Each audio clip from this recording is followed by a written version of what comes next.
Les robots explorateurs du ciel, nos envoyés spéciaux du système solaire. Ils partent en reconnaissance là où nous aimerions aller et là où nous n'irons jamais.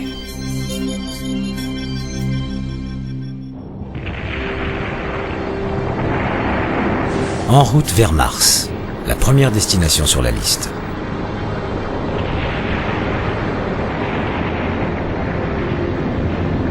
Envoyée au-delà de l'atmosphère terrestre par une fusée Delta, cette mission américaine en marche vers la planète rouge est une première.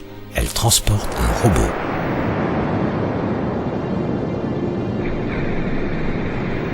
Étape par étape, comme un insecte émergeant de sa chrysalide, cet explorateur planétaire se dépouille de son ogive et de ses propulseurs. Rapidement, il s'envole librement.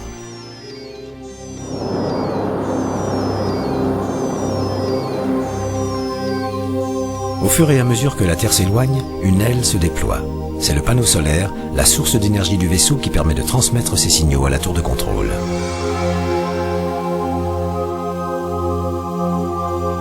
Cette mission s'appelle Mars Surveyor Orbiter.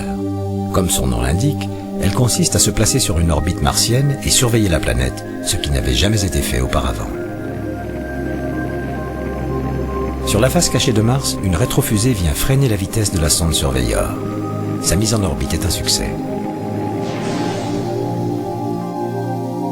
Mais cette orbite est très allongée, balayant ainsi une grande partie de l'espace. Or, Surveyor a besoin de se placer sur une orbite circulaire. Une solution à ce problème, le panneau solaire. Au point de son orbite le plus proche de Mars, le panneau se transforme en aérofrein dans l'atmosphère supérieure. Car ce n'est qu'avec une orbite circulaire que Surveyor peut effectuer au mieux sa mission de surveillance.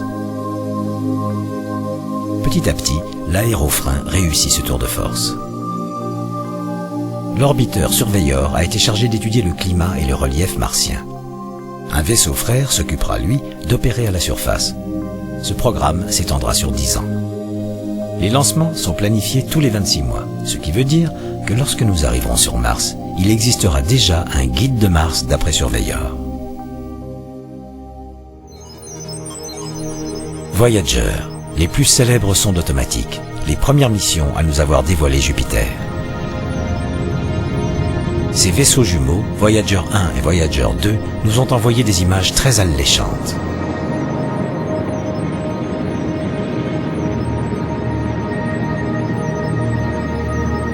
Lancées en 1977, les sondes ont vogué vers les planètes géantes gazeuses.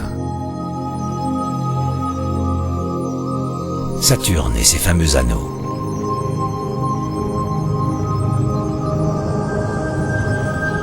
Gros plan sur les annelets.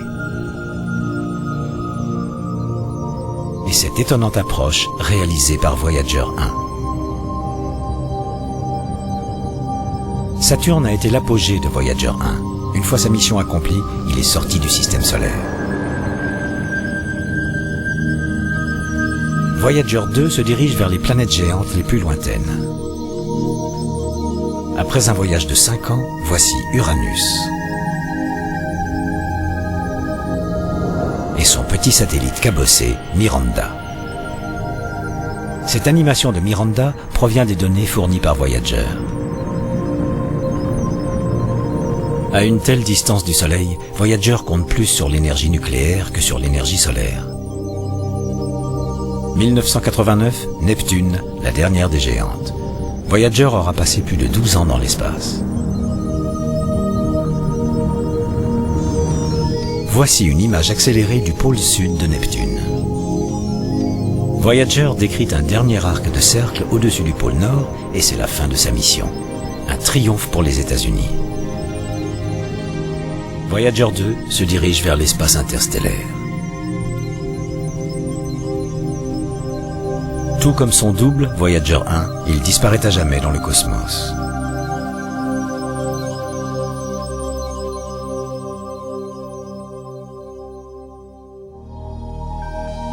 Lancée par la navette américaine en 1990, cette sonde automatique a pour objectif le Soleil. Mais sa route passe par Jupiter. Là, grâce à l'assistance gravitationnelle, le vaisseau est catapulté vers le Soleil. Cette mission s'appelle Ulysse. Son but est de survoler directement les pôles solaires. Ulysse y parvient et la recherche avance.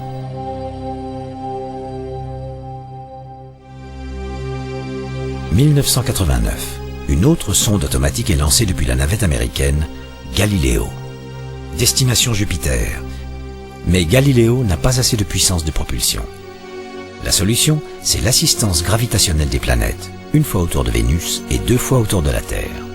Le tout prend 6 longues années, mais le résultat en vaut la peine. Cette mission, larguer une sonde dans l'atmosphère impitoyable de Jupiter, ne peut être faite que par un robot.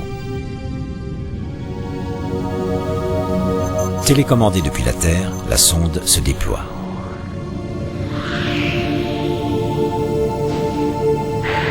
C'est une véritable descente aux enfers.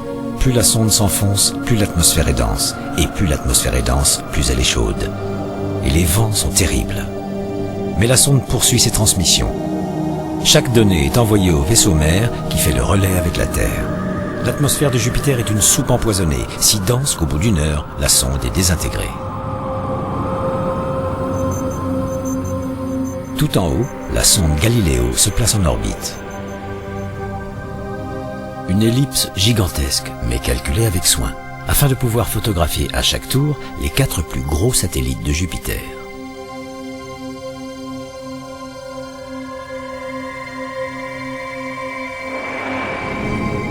Les passages de Galileo ont rapporté des images spectaculaires.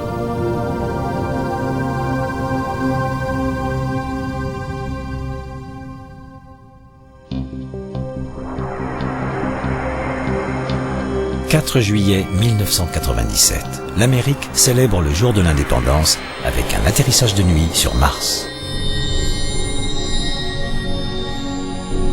C'est un robot plein de vie. Le plus courageux des engins va fouler le sol de la planète rouge, Mars Pathfinder.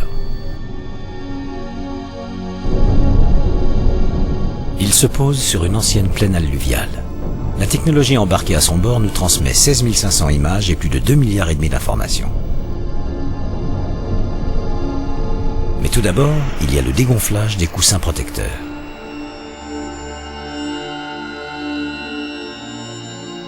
Puis, comme une fleur, Pathfinder déploie ses pétales.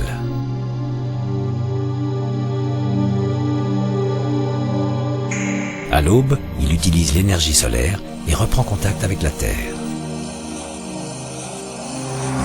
Il en a aussi besoin pour travailler. Pathfinder a des caméras stéréo. Une image couleur est produite en passant la lumière d'un objectif à travers 3 filtres.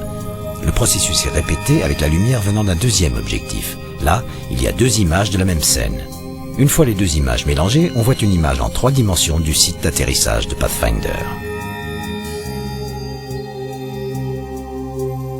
Un site qui méritait d'être étudié. Suivons la Jeep de l'espace. Bien que contrôlée depuis la Terre, la Jeep peut se diriger toute seule. La durée des batteries est telle que la mission dure 4 fois plus longtemps que prévu. Le seul problème qu'elle rencontre vient d'une erreur de conduite, le premier accident de la route martien. Mais parfois, les problèmes sont plus sérieux. La fusée Ariane, avec à son bord 4 robots sondes, n'atteindra jamais son orbite.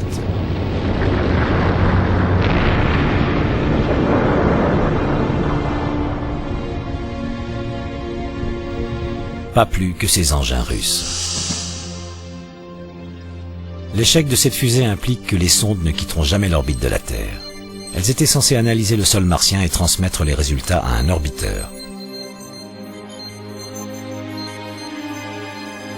Les antennes radar qui communiquent avec nos sondes sont une aubaine pour l'exploration de l'espace. Grâce à elles, sans quitter le sol de notre planète, nous cartographions et cataloguons les nouveaux mondes.